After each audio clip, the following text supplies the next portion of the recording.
주 안에 사랑하는 성도 여러분, 또 오늘 헌신 예배를 드리는 우리 전도 선교 공동체 여러분, 오늘 난 예배 때도 말씀드렸지만 내일이 6.25 68주년이 되는 날입니다. 특히 요즘 이 북한과 우리 남한의 관계 문제라든지 핵 문제, 또 전쟁의 위협 속에서 평화를 이루어가는 이 문제, 남북 정상회담, 또 북미 정상회담, 요즘같이 이렇게 이 북한 문제를 놓고 우리가 간절히 기도하고 또 많은 관심을 기울이는 때에 특별히 6.25를 앞두고 선교와 또 특히 북한 선교, 이 통일에 대한 말씀들을 한번 함께 나누어 보면서 우리가 무엇을 기도해야 하고 또 무엇을 힘써야 할 것인가를 생각해 보려고 합니다. 무엇보다 먼저 좀 포괄적으로 성경이 가장 중요하게 생각하는 이 그리스도인들, 하나님의 백성의 계명, 또 소명, 사명 같은 것이 어떤 것이 있을까요? 말을 바꾸면 성경의 모든 말씀이 다 중요하지만은 하나님께서 특별히 우리에게 신신당부하고 싶은 하나님의 그 마음, 하나님의 계명과 사명에는 어떤 것이 있을까 하는 생각을 해봅니다. 무엇보다 먼저 성경에서 가장 큰 계명이 무엇입니까? 우리는 10계명도 알고 있고 성경에 여러 가지 하나님의 명령, 하나님의 뜻이 담겨 있는데 그것을 총괄적으로, 포괄적으로 한마디로 말하라면 무엇입니까? 바로 이 가장 큰 계명이라고 할 수 있는 마태복음 22장 37절에서 40절인 것입니다. 어느 율법사가 예수님께 나와 어느 계명이 가장 크니까? 라고 물었을 때 예수님께서 이렇게 대답하셨죠. 예수께서 이르시되 내 마음을 다하고 목숨을 다하고 뜻을 다하여 주 너의 하나님을 사랑하라 하셨으니 이것이 크고 첫째 되는 계명이요 둘째도 그와 같으니 내 이웃을 내 자신같이 사랑하라 하셨으니 이 두 계명이 온 율법과 선지자의 강령이다. 이것이 우리 그리스도인들이 마음에 새기고 살아가야 할 주님의 가장 큰 계명이고 주님의 마음입니다. 하나님 사랑, 이웃 사랑. 그래서 우리 그리스도인들의 모든 삶의 기준과 근거와 목적과 목표가 되어져야 합니다. 무엇을 하든지 내가 하나님을 마음을 다하고 뜻을 다하고 힘을 다하여 사랑한다면 내가 어떻게 살아야 할 것인가? 이 일을 해야 될 것인가 말아야 될 것인가? 어디에서 멈춰서야 어디에서 더 나가야 할 것인가? 이 모든 기준이 하나님 사랑, 이웃 사랑이 있어져야 합니다. 내가 하나님을 사랑하기 위해서 무엇을 하고 하나님을 사랑하는 사람으로서 어떻게 살고 하나님을 사랑한다면 어떻게 내가 살아가야 할 것인가? 또 이웃을 향한 사랑은 어떻게 베풀어야 할 것인가? 이웃을 위하여 내가 무엇을 해야 할 것인가? 이것이 주님의 마음입니다. 그래서 한 개인도 그러고 교회도 그렇고 가장 우리가 우선시해야 될 것이 이 바로 하나님 사랑, 이웃 사랑이라는 큰 계명의 우산 아래에서 우리의 삶의 방향과 우리의 목표를 설정하고 걸어가야 하는 것입니다. 그래서 이것이 가장 큰 계명입니다. 그런데 이 가장 큰 계명을 우리 삶에 옮겨놓는 두 가지 또 길로 우리 주님께서 주신 가장 큰 소명, 부르심과 가장 큰 사명이 있습니다. 사실 이 성경의 순서대로 하면 가장 큰 소명, 문화 대사명이라고 하는데요. 이것이 사실은 가장 먼저 나오죠. 창세기 1장 27절에서 28절입니다. 하나님께서 하나님의 형상대로 사람을 지으시고 사람을 지으신 목적과 이유를 말씀하신 것입니다. 그래서 이것을 사람을 부르신 하나님의 소명이라고 하기도 하고 또 문화 대사명이라고 부르기도 합니다. 하나님이 자기 형상, 곧 하나님의 형상대로 사람을 창조하시되 남자와 여자를 창조하시고 하나님이 그들에게 복을 주시며 하나님이 그들에게 이르시되 생육하고 번성하여 땅에 충만하라 땅을 정복하라 바다의 물고기와 하늘의 새와 땅에 움직이는 모든 생물을 다스리라 하십니다. 무엇보다 먼저 인간은 어떤 존재입니까? 하나님의 형상으로 지음받은 존재입니다. 하나님을 닮은 존재입니다.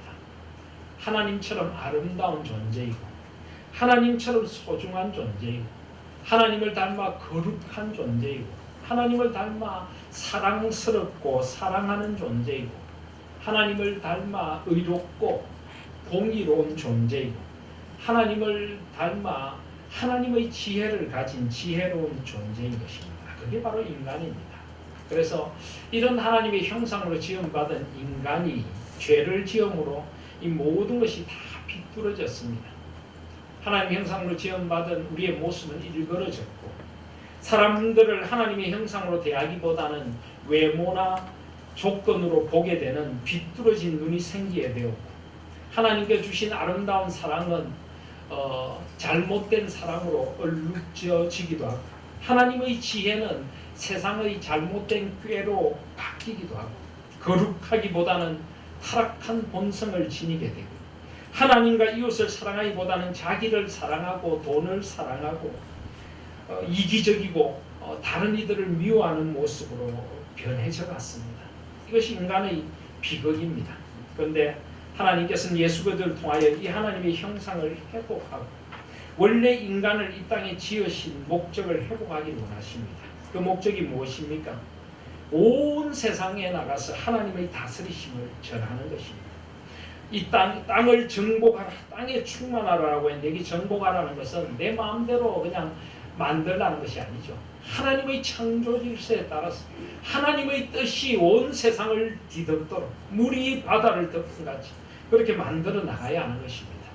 모든 문화, 삶의 모든 영역, 일터든 가정이든 우리의 사회생활이든 나라든 국가든 정치든 경제든 교육이든 안보든 통일이든 복지든 무슨 분야이든지 하나님의 뜻이 임하고 하나님의 의와 평강과 희락이 강같이 흐르는 하나님의 나라로 온 세상을 물들여가는 것, 이것이 바로 하나님의 뜻입니다.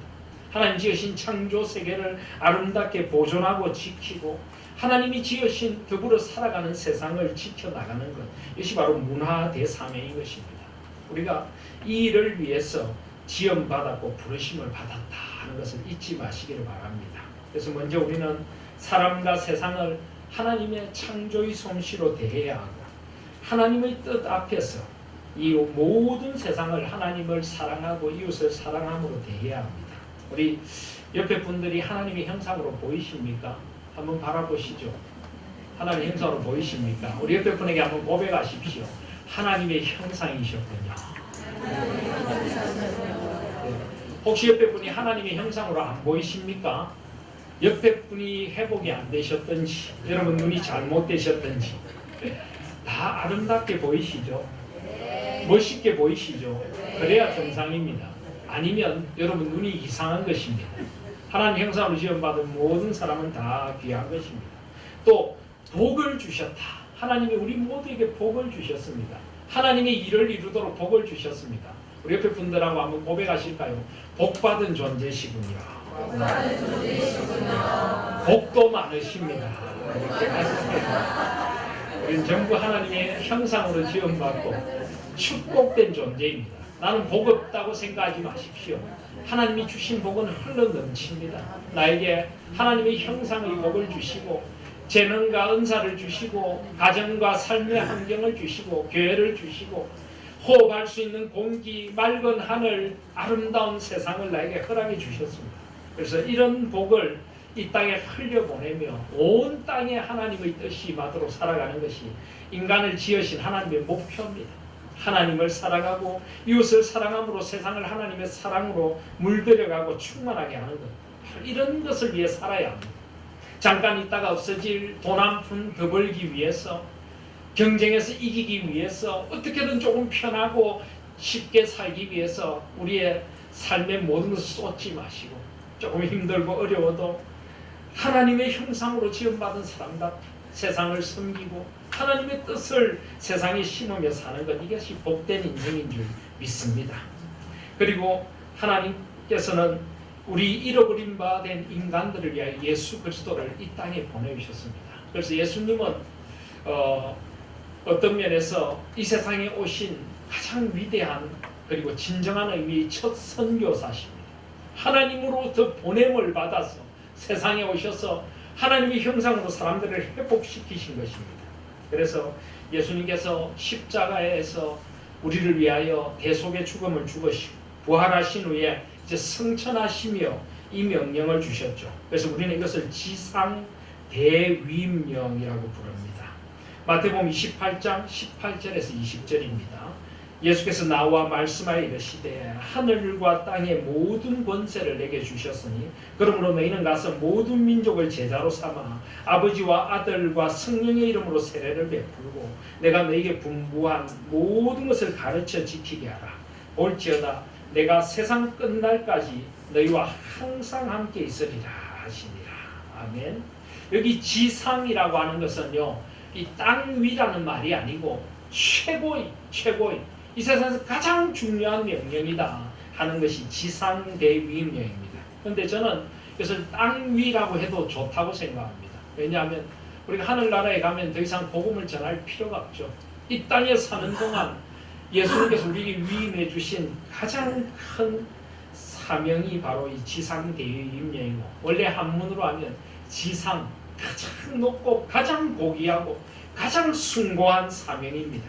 복음을 전해서 예수 그리스도를 믿게 하고 하나님의 나라의 천국 잔치에 들어오도록 하는 것입니다. 그래서 예수께서는 나와 말씀하여 이르시되 하늘과 땅의 모든 권세를 내게 주셨으니 그러므로 너희는 가서 모든 민족을 제자로 삼아 아버지와 아들과 성령의 이름으로 세례를 베풀고 내가 너희에게 분부한 모든 것을 가르쳐 지키게 하라. 볼지어다 내가 세상 끝날까지 너희와 항상 함께 있으리라 하시니라. 아멘. 이 복된 약속을 주셨습니다. 예수님께서 하늘과 땅의 모든 권세를 가지시고 부활하시고 승천하셔서 하나님 우편에서 자정하셔서 그 모든 권세를 가지고 우리를 민족과 열방 가운데로 파송하시는 것입니다. 너희는 가라라고 합니다. 모든 민족, 모든 열방으로 나아가 그들을 예수 그리스도의 제자로 삼으라고 합니다. 아버지와 아들과 성령의 이름으로 세례를 베풀라. 삼위 하나님의 이름으로 세례를 베풀어 삼위 하나님의 백성이 되게 하라는 것입니다. 내가 너희에게 분부한 모든 것, 이 말씀을 가르쳐서 지키게 하여 하나님의 나라가 임하도록 하라는 것입니다. 내가 세상 끝날까지 너희와 항상 함께 있으리라 하시니라. 아멘. 이것을 그래서 지상 대위임령이라고 부르고 선교의 대사명이라고 부릅니다. 여러분, 전도와 선교의 차이가 무엇입니까? 사실 뭐 큰 차이가 없습니다. 전도든 선교든 복음을 전하는 것이고, 이 마태복음 28장 18절에서 20절은 전도의 명령도 되고 선교의 명령도 되죠. 먼저 예루살렘, 내 이웃으로부터 예루살렘과 온 유대와 사마리아와 땅 끝까지 이르러 주님의 증인이 되라고 하셨기에 전도하고 선교를 굳이 나눌 수는 없겠지만 굳이 나누자면 어떻게 나눌 수 있을까요? 전도는 내 이웃, 나의 가장 가까이 있는 이들에게 복음을 전하는 것이죠. 같은 언어를 가지고 있고 같은 문화권에 있는 사람들에게 내 주변에 복음을 전하는 것을 전도라고 한다면, 선교는 지역과 문화를 넘어서는 것입니다. 내가 살고 있는 지역을 넘어서 나아가는 것입니다. 예루살렘과 온 유대를 넘어 사마리아 땅끝까지 나아가는 것입니다. 그리고 문화를 넘어서서 나하고 언어가 다르고 종족이 다르고 삶이 다른 곳에 나아가서 이 모든 것 위에 역사하시는 그리스도 예수, 모든 민족의 구원주 되신 그리스도 예수를 전하고 온 민족의 주인이 되신 하나님을 전하는 것이 선교라고 할 수가 있겠습니다. 그래서 마태복음 28장 18절에서 20절은 전도의 명령도 되지만 모든 민족을 제자로 삼아 세상 끝날까지, 땅 끝까지, 그래서 선교의 대명령이기도 합니다. 그래서 교회는 선교를 해야 합니다. 여러분, 이런 질문도 있습니다. 먼저 우리나라부터 복음화해야 되는 것 아닙니까? 당장 우리나라에도 아직 예수님 믿는 사람이 20%가 채 되지 않고 80%의 사람들이 예수님을 믿지 않는데 우리가 꼭 외국에까지 굳이 나가서 선교를 해야 됩니까? 먼저 내 주변부터 복음화해야 되지 않습니까? 물론 틀린 말은 아닙니다. 근데 성경의 원리는 다릅니다. 여러분, 사도 바울이 지중해 연안을 다니며 제1차, 제2차, 제3차, 제4차 세계 선교 여행을 다닐 때 유대인들이 다 복음화 됐습니까? 아닙니다. 다 복음화 되지 않았지만은 땅 끝까지 나아가서 지금도 선교를 해야 합니다. 왜요? 지금 이 순간에도 죽어가는 사람들이 있으니까. 내 주위에만 아니라 땅 끝까지 죽어가는 사람이 있고 그것이 주님의 뜻입니다. 여러분, 만약에 다 복음화한 후에 선교하겠다고 하면 우리나라에 선교사들이 올 수 있었을까요? 미국을 다 복음화하고 미국 선교사들이 오겠다. 캐나다를 다 복음화하고 캐나다 선교사들이 오겠다. 호주를 다 복음화하고 호주 선교사들이 오겠다. 그럼 우리는 아직도 복음을 못 받았을지도 모릅니다. 물론 하나님의 주권적인 뜻이 있지만 이 전도와 선교는 언제나 동시에 일어나야 합니다. 우리 주변부터 시작해서 땅 끝까지 동시에 우리는 복음을 전해야 합니다. 우리는 우리 이웃들, 주위의 사람들에게 같은 문화, 같은 언어로 가까이 다가가서 직접 복음을 전할 수 있다면 다른 문화, 다른 건 이 세계 전역에는 그 문화를 위해서 특별히 훈련된 선교사님들을 보내야 합니다. 그들이 나가서 선교할 수 있도록 우리는 보내는 선교사가 되는 것입니다. 꼭 내가 가는 것만이 아니라 물질로 후원하고 기도로 후원하고 함께 동참하면서 보내는 선교사로 동시에 나아가야 합니다. 우리 하나님 교회는 처음부터 선교사님들을 많이 지원했습니다만은 요즘 여러 가지 교회적인 어려움 때문에 그 일들이 상당히 주춤하고 있는데 어서 빨리 이 일을 새롭게 시작해야 되겠다. 물론 여러분들 지금도 계속 헌금하고 계시고 헌신하고 계신데 이 일을 새롭게 시작해야 되겠다는 생각을 많이 하면서 오늘 특별히 이것을 나누게 됩니다. 이번에 보시면 선교의 주체와 동기와 목적과 정의라고 했는데 선교의 주체는 언제나 삼위 하나님이십니다. 그리고 선교는 하나님의 사랑에 근거하여 하나님의 영광을 위해서 행해져야 합니다. 오늘 우리가 에베소서 1장 3절부터 14절까지 말씀을 함께 보셨는데요. 이것도 어떤 면에서는 선교의 말씀이라고 할 수 있고 성경 전체가 선교의 말씀이라고 할 수가 있습니다. 오늘 에베소서 1장 3절부터 14절까지를 보시면 1장 3절부터 6절까지는 성부 하나님의 예정하신 사랑이 나옵니다. 3절에 보시면 찬송하리로다 하나님 곧 우리 주 예수 그리스도의 아버지께서 그리스도 안에서 하늘에 속한 모든 신령한 복을 우리에게 주시네. 하나님은 모든 신령한 복을 우리에게 주시는 분입니다.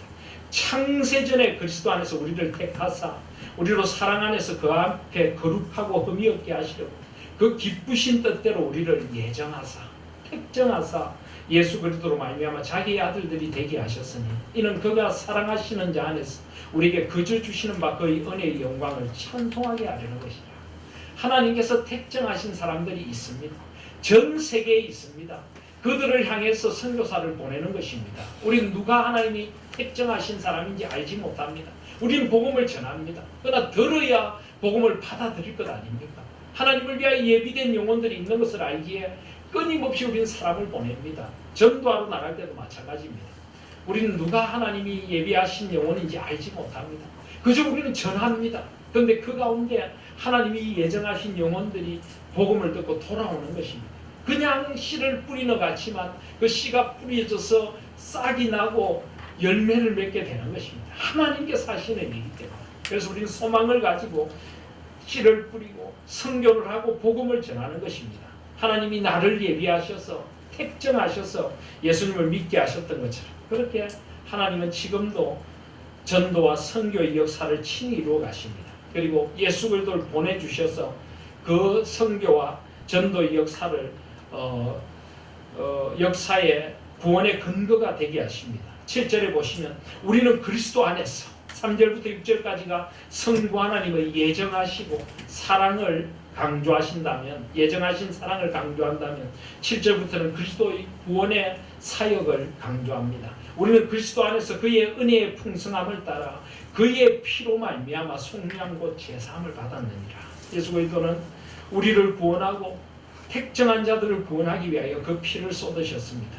이는 그가 모든 지혜와 총명을 우리에게 넘치게 하사 그 뜻의 비밀을 우리에게 알리신 것이요 그의 기뻐하심을 따라 그리스도 안에서 때가 찬 경륜을 위하여 예정하신 것이요 주님의 때에 우리를 불러주셨고 그 비밀을 우리가 알도록 해주셨습니다.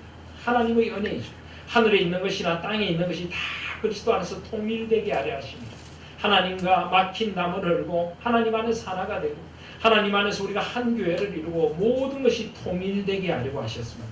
모든 일을 그의 뜻에 결정대로 일하시는 이 계획을 따라 우리가 예정을 입어 그 안에서 기업이 되었습니다. 우리가 때가 되어 부르심을 받아 주님의 자녀가 되었고 하나님 교회가 되었고 이 시대를 그리스도인으로 살아갑니다. 12절에 보면 이는 우리가 그리스도 안에서 전부터 바라던 그의 영광의 찬송이 되게 하려 하십니다. 우리를 구원하신 이유는 그의 영광을 찬송하고 열방과 민족에 나아가 그의 영광을 찬송하도록 하려고 하시는 것입니다. 이것이 바로 예수 그리스도께서 우리를 위하여 하신 일입니다. 그리고 13절 14절에 이제 성령 하나님이 나옵니다. 그 안에서 너희도 진리의 말씀 곧 너희의 구원의 복음을 듣고 그 안에서 또한 믿어 약속의 성령으로 인치심을 받았어요. 성령께서는 예수 그리스도 안에 있는 약속을 우리에게 확정해 주시고 인쳐 주셨습니다. 오늘 우리가 난 예배 때 입교를 한 것도 성령의 인치심을 따라 우리 아이들을 이제 입교 교인으로 세워 주셨습니다. 유아 세례 때 인을 치시고 그것을 확정해 주신 것입니다. 14절에 보면 이는 우리 기업의 보증이 되사 그 얻으신 것을 속량하시고 그의 영광을 찬송하게 하려 하십니다. 역시 성령께서도 그의 영광을 찬송하도록 우리를 불러 그의 기업의 보증이 되게 해주신 것입니다. 그래서 이처럼 다시 유인물을 보시면 성교의 주체는 삼위 하나님이시고 하나님의 그 가없는 사랑에 근거하여 하나님의 영광을 위해 행해져야 합니다. 그래서 다른 조건이 없습니다. 뭐 성교를 많이 한다고 자랑할 것도 없고 성교를 통해서 뭔가를 이루었다고 내 일이 아닙니다. 오직 우리는 마땅히 해야 될 일을 하는 것이고 해야만 합니다. 하지 않으면 안 되는 것입니다. 우리는 성교에 대해 더 많은 마음을 쏟아야 하고 이것이 하나님의 사랑을 전하는 가장 근원적인 방법이고 하나님의 영광을 위한 방법입니다. 그리고 선교의 대상은 모든 민족과 열방 가운데 나아가서 삼위 하나님께서 주권적으로 택정하신 모든 자들에게 복음을 전해야 합니다. 아까도 말씀드렸지만 누가 택정하신 자인지 우리는 모르지만 분명히 택정하신 사람들이 있기에 우리는 나가야 합니다. 그리고 분명히 지금은 더딜지라도 씨를 뿌리면 거두게 하십니다. 실제로 저는 세계 선교지들을 조금 둘러본 적이 있는데요. 또 아프리카 있을 때도 좀 본 적이 있는데 어떤 때는 선교사님이 10년, 20년, 30년을 사역해도 한 명의 개종자도 없는 그런 선교지도 있습니다. 그런데 어느 날 갑자기 하나님께서 예정하신 때가 되어서 그 뿌렸던 복음의 씨앗이 돌아오는 것도 봤고요. 제가 남아공에 있을 때 그 독일 선교사들이 와서 공동체 마을을 이루고 복음을 전하는 곳인데 1세대 선교사들 때는 거의 복음 안으로 돌아오는 사람이 없었습니다. 다 그냥 1세대 선교사들이 죽었는데 그 선교사들 자녀들이 그곳에 자랐습니다. 아프리카 원주민들하고 같이 자라고 언어를 배우고 문화를 배우고 또 독일에 가서 공부하고 돌아오고 해서 그 2세대 때 놀라운 복음의 역사가 일어나서 그 지역이 전체가 그냥 그리스도인으로 가득하게 되고 그 생명의 역사가 일어나는 그런 일들도 있습니다. 하나님께서 택정하신 일이 분명히 있기에 우리는 그저 씨를 뿌리고 최선을 다해서 그 명령에 순종하는 것입니다. 그리고 선교의 핵심은 시대적 변화나 종교적 상황을 초월해 그리스도의 복음에만 구원이 있다는 것입니다. 왜 이 말을 강조하는가 하면 요즘 선교도 자꾸 종교다원주의, 자유주의 신학이 들어오면서 뭐 선교를 그냥 외국에 나가서 그냥 그 이방 신들, 뭐 다른 민족의 신들, 다른 민족의 종교를 존중해주고 거기에도 구원이 있다는 식으로 하는 이런 이상한 선교의 흐름도 있습니다. 그러나 아닙니다. 그것은 사탄의 속임수일 뿐이고 오직 그리스도의 복음에만 구원이 있습니다. 그래서 시대적 변화나 종교적 상황을 초월해서 물론 선교도 시대적 변화에 따라서 시대의 옷을 입어야 하고 상황을 고려해야 하지만 그러나 핵심은 그리스도의 복음에만 구원이 있습니다. 오직 예수 그리스도에게만 구원이 있습니다. 천하 인간의 구원은 얼마나 다른 이름을 주신 적이 없습니다. 그래서 진정한 선교는 복음에 집중해야 됩니다. 그다음에 선교의 도구는 예수님의 선교의 명령에 순종하여 보냄을 받거나 보내는 그리스도의 몸된 교회입니다. 이 교회 중심의 선교를 해야 합니다. 물론 선교 단체도 있고 뭐 개인적인 선교사님들, 전문인 선교사, 다양한 선교사가 있지만 그러나 언제나 교회를 중심으로 해서 그 선교지에 교회를 세워야 하고 그리스도를 예배하도록 해야 합니다. 그래서 교회가 1차적으로 선교의 도구가 되어야 합니다. 그리고 선교의 목적은 예수 그리스도의 복음을 선포하고 예수 그리스도의 다스리심이 임하여 그곳에 하나님 나라가 서는 데 있습니다. 복음 듣고 돌아올 뿐만이 아니라 복음으로 변화된 삶, 변화된 사회, 변화된 나라를 이루어가는 그런 하나님 나라의 구현을 위하여 선교를 해야 하고요. 외국에 나와서 보면 참 마음이 안타까운 건 하나가 선교사님들이 하나 되지 못하는 것이 참 마음이 아픕니다. 복음을 위하여 하나님의 주권에 사로잡혀서 하나님 나라를 위한다면 하나 되지 못할 일이 없습니다. 그래서 그런 하나님 나라의 구현에 선교의 목적이 있다는 것도 우리는 잊어서는 안 됩니다. 자, 그 밑에 한번 보시면 선교는 영혼 구원과 교회 설립을 목적으로 복음을 선포하기 위해 교회를 통하여 그리스도의 사자를 보내시는 삼위일체 하나님의 주권적인 사역입니다. 여기 사자는 메신저, 보내서 말씀을 전하게 하는 거죠. 그죠? 응하는 사자가 아니고 성삼위 하나님으로부터 선교의 부르심을 받은 교회와 보내는 선교사들, 우리들입니다. 보내는 선교사들은 바로 우리 성도들이 끊임없이 선교사들을 파송하여 땅끝까지 그리고 세상 끝날까지 모든 민족과 열방과 문화 가운데 복음을 전하여 하나님의 나라가 임하고 성삼위 하나님께 영광을 돌리며 결국 모든 민족이 열방이 하나님을 예배하도록 해야 합니다. 이것이 선교의 목적입니다. 특별히 요즘은 땅끝이 어디냐? 너희는 온 유대와 예루살렘과 온 유대와 사마리아와 땅끝까지 이르러 복음을 전해라. 땅끝이 어딜까요? 옛날에는 땅끝을 지리적으로 가장 멀리라고 했습니다. 뭐 우리 같은 저 아프리카, 저 남미가 땅끝이 될 수도 있을 건데요. 요즘은 그것뿐만이 아니라 복음이 전해지지 않는 모든 것, 우리 집이 땅끝일 수도 있습니다. 복음이 전해지지 않은 내 자녀, 이 시대에 이 하나님을 떠난 문화가 땅끝일 수도 있는 것입니다. 그래서 모든 문화에도 그리스도의 주되심을 선포하는 것이 선교입니다. 그래서 문화 선교, 요즘 그런 말도 있습니다. 문화가 얼마나 중요한지 모릅니다. 문화를 통해서 선교가 되지 않는 지역에도 들어갈 수가 있고요. 문화를 바꿔야 합니다. 그래서 그런 것도 굉장히 중요하다는 것입니다. 그 다음 페이지 보시면 요즘 선교에서 많이 쓰는 용어들인데 여러분 이건 꼭 알아두셔야 될 그리스도인이라면 꼭 알아두셔야 될 선교의 상식이라고 할 수가 있습니다. 제일 먼저 10-40 창문이라는 게 있습니다. 10-40 윈도우. 이게 무슨 말이냐면 북위 10도에서 40도에 있는 지역, 이 사이에 전 세계에서 가장 많은 미전도 종족, 타 종교가 밀접해 있습니다. 여러분 그 다음 3페이지에 보시면 제가 지도를 하나 나눠드렸죠. 지도를 이렇게 돌려서 옆에 한번 놓고 보십시오. 여기가 10-40 윈도우라고 하는 10-40 창입니다. 그래서 여기에 보시면 여러분 이렇게 네모 안에 까만 네모 안에 있는 창이 있죠. 여기가 북위 10도부터 40도 사이입니다. 우리나라 서울이 북위 몇 도입니까? 37도죠. 그죠? 그러니까 이 북위 40도 지역은 저기 북한까지를 포함합니다. 그리고 북위 10도는 이 적도에서 위쪽으로 10도죠. 그죠? 그렇게 하면은 아프리카 북부, 중동, 동남아시아, 중국, 일본, 북한까지를 다 포함하는 지역을 우리는 이 10-40창 지역이라고 부릅니다. 이곳에는 세계에서 가장 가난한 사람들, 세계의 극빈자 중에 90%가 모여 있는 곳입니다. 10억에서 14억의 복음을 듣지 못한 자 중에 약 95%가 이곳에 있습니다. 미복음화 국가의 95% 사람들이 이곳에 살고 있습니다.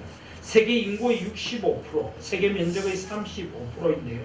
이곳에서는 해교, 힌두교, 불교, 무종교 등 다양한 그런 종교들이 이곳에 있습니다. 그래서 이 미복음화 국가들이 굉장히 많습니다. 세계 인구의 한 60% 정도가 이곳에 살고 있다고 합니다. 그래서 이런 곳을 10-40 윈도우라고 부르는데요. 1040 창문이라고도 하기도 하지만은 저는 창이라고 하기도 하지만 저는 특별히 창문이라는 표현을 썼습니다. 창으로 보는 것만이 아니라 문을 열고 들어가야 된다 하는 그런 뜻에서 창문이라고 제가 의도적으로 표현을 해보았는데요. 이 지역이 얼마나 중요한 선교 지역인지 모릅니다. 그래서 1974년 로잔 세계 복음화 대회 때 바로 이곳의 중요성을 외치게 되었고 지금 이곳을 전략적인 선교 지역으로 전 세계가 품고 기도합니다. 우리도 이 지역을 우리 선교의 중요한 전략 지역으로 삼아야 되겠다는 것입니다. 그 다음에 여기에서 파송돼 나온 말이 있는데요. 414 윈도우라고 하는 44 창문이 있습니다.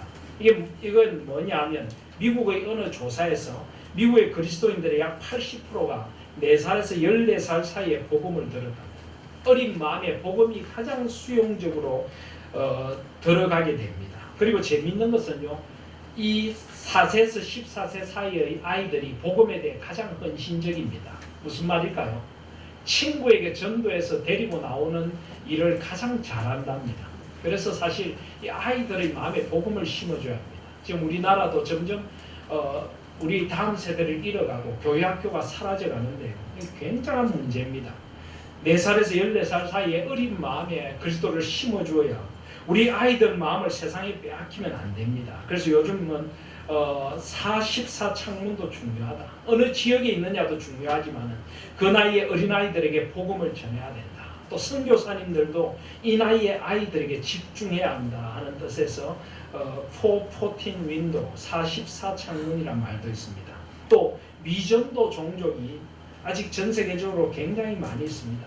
복음을 자신들의 언어나 방식으로 한 번도 접해보지 않은 종족이 있습니다. 그래서 요즘은 미전도 종족을 입양해서 그 어떤 종족을 책임지겠다는 그런 전도 방식도 많이 나오고 있습니다. 우리 교회도 여건이 되면 미전도 종족을 한 종족 정도 입양해서 그 종족을 집중적으로 돕는 일도 했으면 좋겠습니다. 그리고 창의적 접근 지역이라고 하는 지역이 있습니다. 주로 이 1040 창문 1040 윈도우 지역에 있는데요. 선교사역이 불법이거나 금지된 지역입니다. 지금도 공식적으로 선교를 할 수 없고 교회가 강제로 문을 닫게 되고 선교사들이 추방되거나 감금되기도 하고 또는 살해당하기까지 하는 그런 지역입니다. 이런 지역은 창의적으로 접근해야 합니다. Creative Access Nations. 그래서 이 창의적 접근 지역이라는데요. 이런 지역에는 목사 선교사보다 전문인 선교사가 필요합니다. 직업을 가지고 직업인 엔지니어라든지 어떤 회사원이라든지 상사 직원이라든지 교수, 교사라든지 이런 일들을 통해서 이런 지역에 가서 복음을 전하는 이런 전문인 선교사의 활동이 많이 필요한 지역을 창의적 접근, 아주 창의적으로 접근해야 한다. 그런데 여러분 영어로 Creative Access Nations라고 부르는데 이 앞자를 따면 CAN이 됩니다. 이런 지역도 복음을 전할 수 있다는 것입니다. 하나님께서 우리에게 지혜를 주십니다. 그리고 하나님의 선교라고 하는 말도 있습니다. 미시오 데이라고 하는데요. 그래서 현대 선교에서 선교가 복음을 전하는 것만이 아니라 사회 구원이나 사회 역사 속에 하나님께서 우리를 보내시고 이 사회 역사의 현장에 교회가 참여해야 된다. 사실은 조금 과격한 그런 사회 참여적인 선교도 말하기도 하는데 우리는 그것보다 하나님께서 선교의 주체시고 이 삼위 하나님의 선교의 역사에 교회를 동참시키시는 역사를 미시오 데이 하나님의 선교라고 봅니다. 그래서 하나님의 선교를 좀 더 우리 개혁주의식으로 통전적인 선교다. 홀리스틱 미션이라고 부릅니다. 옛날에는 선교하면 복음 전하고 교회를 세우는 게 다였는데 그렇게 해봤자 사회가 변하지 않더라는 겁니다. 아무리 복음을 전해도 당장 먹을 게 없으니까 도둑질을 하고 그런 인간적인 필요에 따라 움직이더라는 거죠. 그래서 영적으로, 사회적으로, 개인적으로 필요를 모두 고려해서 총체적으로 접근하는 선교를 통전적 선교라고 합니다. 예를 들어 공동체 마을을 만들고 아이들을 교육을 시키고 직업을 만들어주고 이 목사 선교사와 전문인 선교사들이 함께 힘을 합해서 한 지역에 총체적으로 접근하는 그 통전적 선교라고 합니다. 저는 우리도 이런 21세기형 선교를 해야 합니다. 그리고 교회는 선교적 교회가 돼야 된다. 미셔널 처치. 이건 무슨 말인가 하면 선교는 교회의 사역 중에 하나가 아니라 교회의 존재 자체라는 것입니다. 지상의 교회는 선교를 위해 보냄을 받았다는 교회의 본질적인 이해에서 시작되는 교회의 모든 활동이 선교에 연결되어야 한다는 뜻으로 쓰입니다. 마지막으로 MK라는 말이 있는데요. 미셔너리 키즈, 선교사 자녀인데 이 사실 선교사님들을 제가 아프리카에서도 만나보면 제일 힘들어하는 것 가운데 하나가 자녀 양육입니다. 선교지에는 제대로 학교도 없고 환경이 너무 열악하다 보니까 자녀를 키우면서 참 힘들어하고 아이들이 여러 가지 고통을 당하기도 합니다. 그래서 이런 선교사님들의 자녀 양육의 고통을 분담해 주자 하는 운동이 요즘 많이 일어납니다. 예를 들어 선교사님 자녀를 한 교회가 책임지고 한두 사람을 데리고 와서 교회에서 모든 생활을 책임지며 공부를 시켜서 양육을 하고 후원을 한다든지 이런 일을 할 수 있습니다. 그리고 선교사님 자녀들은 선교지에서 자랐기 때문에 문화나 언어에 익숙합니다. 아버지, 어머니의 뒤를 이어 2세대 선교 자원으로 양성하면 굉장히 많은 효과를 볼 수 있습니다. 또 요즘 미셔너리 키즈, 선교사 자녀말이 아니라 미니스터스 키즈, 목회자의 자녀들도 새로운 선교의 대상이고 그 고통을 분담해야 한다 하는 그런 의미에서 MK가 쓰여지기도 합니다. 어쨌든 이런 용어들을 여러분 아셔야 하고 21세기 선교가 이런 방향으로 흐르고 있다는 것을 한번 좀 알아두시면 좋겠습니다. 앞으로 우리 교회도 이런 쪽에 집중하는 선교가 되기를 소원합니다. 또 우리는 보내는 선교사로서 선교의 부르심에 헌신해야 합니다. 우리가 직접 갈 수는 없다고 할지라도 첫 번째로 교회를 통해 선교사나 선교단체의 공식 후원자가 되어 일정액의 선교 헌금을 통해 지속적으로 후원합니다. 우리가 커피 한 잔 덜 마시고 조금 외식 하나 조금 싼 것 하면 엄청난 그런 힘을 보태줄 수도 있습니다. 그래서 우리 마음이 중요합니다. 지속적으로 선교금으로 후원하고요. 그 다음에 선교사와 가정이 정신적, 영적으로 탈진하지 않도록 후견인이 되어서 정기적으로 메일을 보내고 위로하고 문자를 보내고 요즘 뭐 여러 가지 SNS를 통해서 위로하고 격려하고 함께 아픔을 나눌 수가 있습니다. 또 선교사와 가정이 현실적으로 필요한 물품이 무엇인지 살펴서 최대한 가능한 지원을 통해 동참할 수 있습니다. 작년 연말에도 우리 어느 집사님 친구분 선교사님을 돕기 위해서 우리가 무릎 담요를 모아 보냈지 않습니까? 순식간에 무릎 담요가 가득 모아져서 보내어드리는 그런 일들, 이런 것들도 우리는 이미 쓰고 있지 않는 것들, 뭐 고장난 컴퓨터, 쓰지 않는 컴퓨터, 무슨 뭐 컴퓨터 그거 같네요. 고장난 컴퓨터 삽니다 같은데 그게 아니라 그런 것들도 보낼 수가 있고 다양한 일들을 우리가 할 수도 있습니다. 그리고 선교사와 가정과 자녀들과 선교지 교회와 선교를 위해 계속적이고 구체적인 중보기도를 지원해야 합니다. 우리도 이제 선교사님들을 돕게 되면 그냥 돈만 보내는 것이 아니라 기도 제목도 나누고 최대한 가능한 지원을 통해 동참하고 위로하고 격려하고 뭐 구역별로 선교사님들과 어떤 결연을 맺어서 그 구역이 함께 동참한다는 이런 다양한 일들을 할 수 있겠습니다. 마지막으로 이제 북한 선교도 우리가 생각해 봐야 합니다. 평화 통일의 비전과 북한 선교, 우리가 이 땅에 하나님의 뜻이 임하도록 무엇보다 조국이 하나 되기를 원하시는 성삼위 하나님의 뜻과 때와 방법을 믿고 기도함으로 준비해야 합니다. 우리가 조국이 분단된 지가 벌써 73년이죠. 1945년에 해방과 더불어 바로 우리 조국이 분단되었습니다.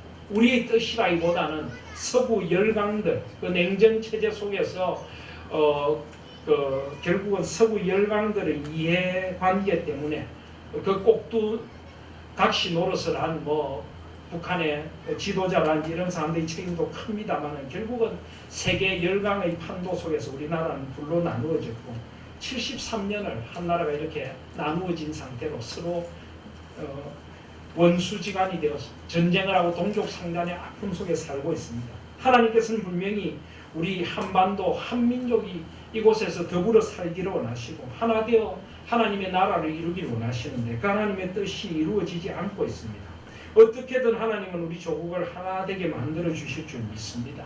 그래서 성삼위 하나님의 뜻이 있고 때가 있고 방법이 있음을 믿고 우리는 간절히 기도해야 합니다. 하나님의 때에 하나님의 방법으로 평화 통일이 이루어지고 남과 북이 하나 되게 하여 주시옵소서. 우리 이제 북한 땅을 안고 기도해야 하고 아까 우리 집사님이 기도하시는 것처럼 북한의 정권, 북한의 지하교회 성도들, 그 북한 동포들의 인권, 하나님의 뜻에 따라서 구체적으로 우리가 북한을 위해 기도해야 합니다. 경제적으로 굶주리고 힘들고 아파하는 동포들을 안고 기도해야 하는 것입니다. 그래서 두 번째로 고통당하는 북한 동포들이 긍휼과 구원의 은총을 누리고 한때 북한 땅에 얼마나 교회들이 많았는지 모릅니다. 그 무너진 교회들이 재건되도록 준비해야 합니다. 우리나라의 큰 교단인 합동교단이나 통합교단은 아예 노회 안에 북한 이름을 가진 노회들이 있습니다. 그런 거 아시죠? 무슨 평남 노회니 북한 이름을 가진 노회들이 있는데 북한의 무너진 교회들을 재건하도록 준비하고 있는 노회입니다. 우리도 이런 일들을 해야 하겠습니다.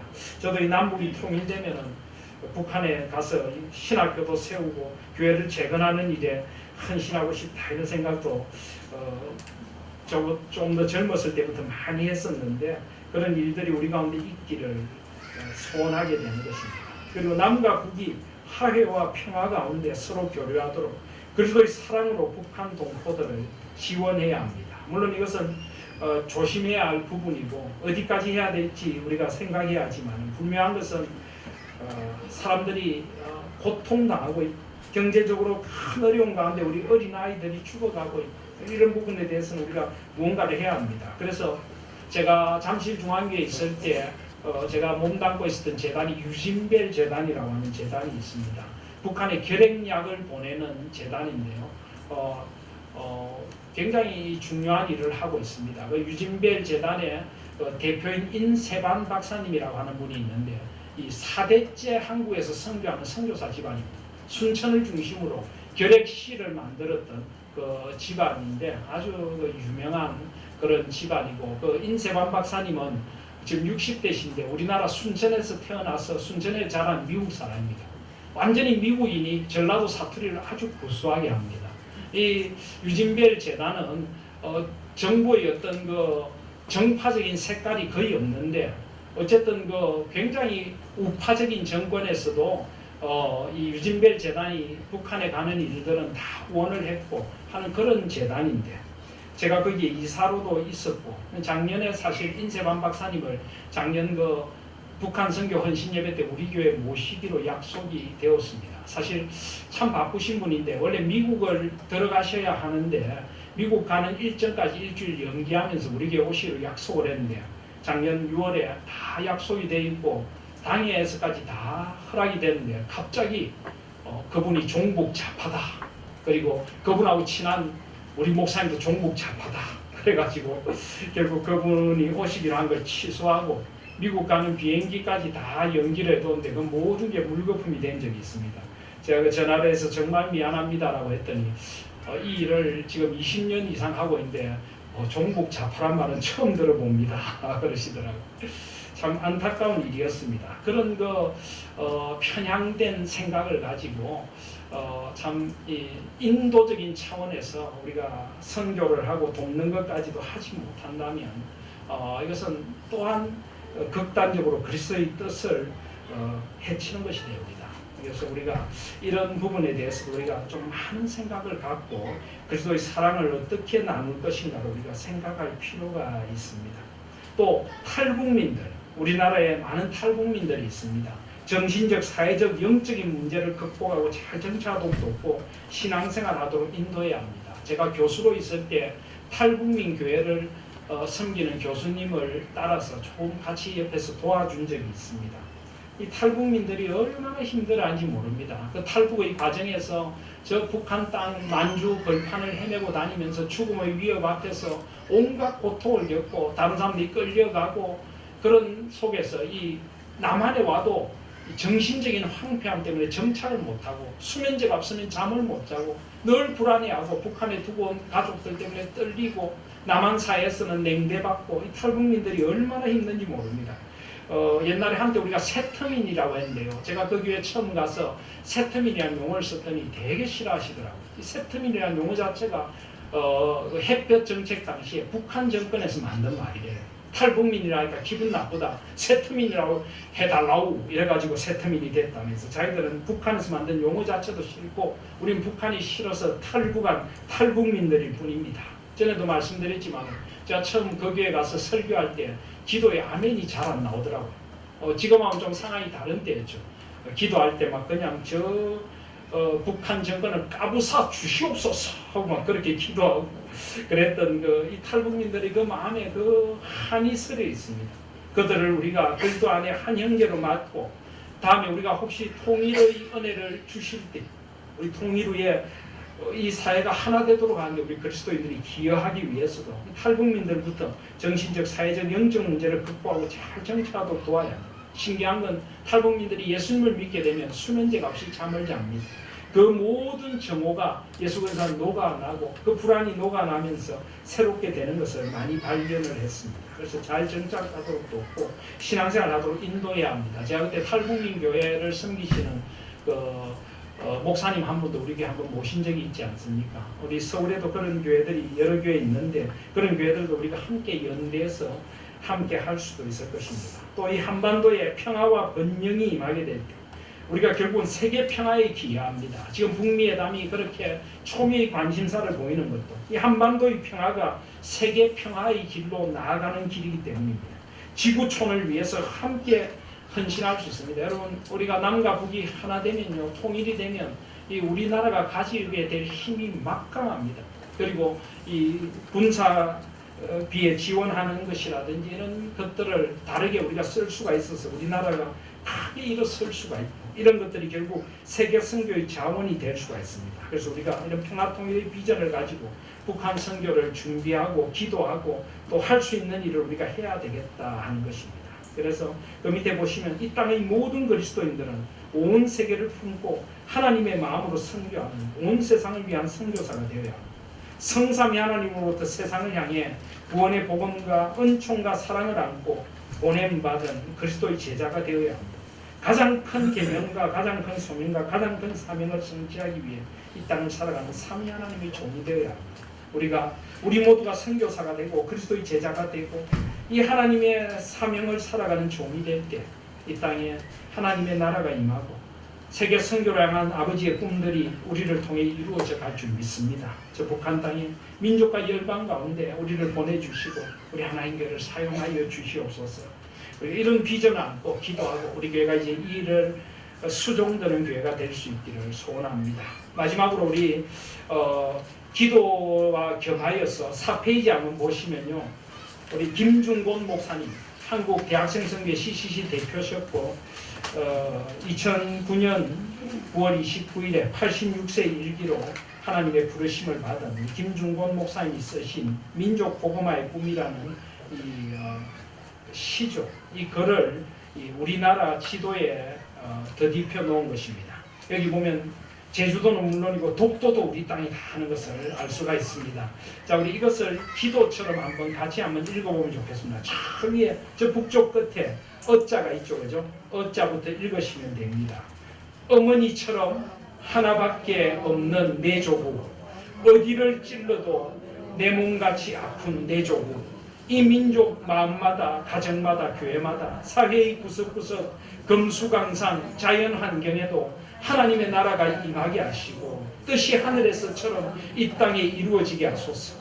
이 땅에 태어나는 어린이마다 어머니의 신앙의 탯줄, 기도의 젖줄, 말씀의 핏줄에서 자라게 하시고 집집마다 이 집의 주인은 예수님이라고 고백하게 하시고 기업주들은 이 회사의 주인은 예수님이고 나는 관리인이라고 고백하는 민족, 두메마을 우물가의 여인들의 입에서도 공장의 직공들, 바다의 선원들의 입에서도 찬송이 터져 나오게 하시고 각급 학교 교실에서 성경이 필수 과목처럼 배워지고 필수 과목처럼 독도에 있죠, 그렇죠? 배워지고 국회나 가기가 모일 때도 주의 뜻이 먼저 무너지게 하시고 국제시장에서, 이것은 전 세계의 시장에서 이 말입니다. 국제시장에서 한국제 물건은 한국인의 신앙과 양심이 을의 보정수표처럼 믿어지는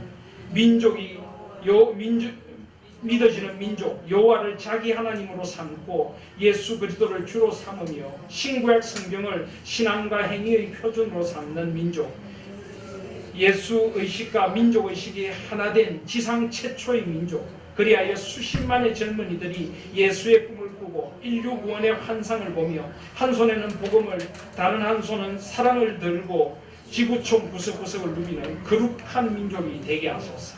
아멘. 이런 민족 복음화의 꿈이 이루어질 때까지 주여 함께하여 주시옵소서. 아멘.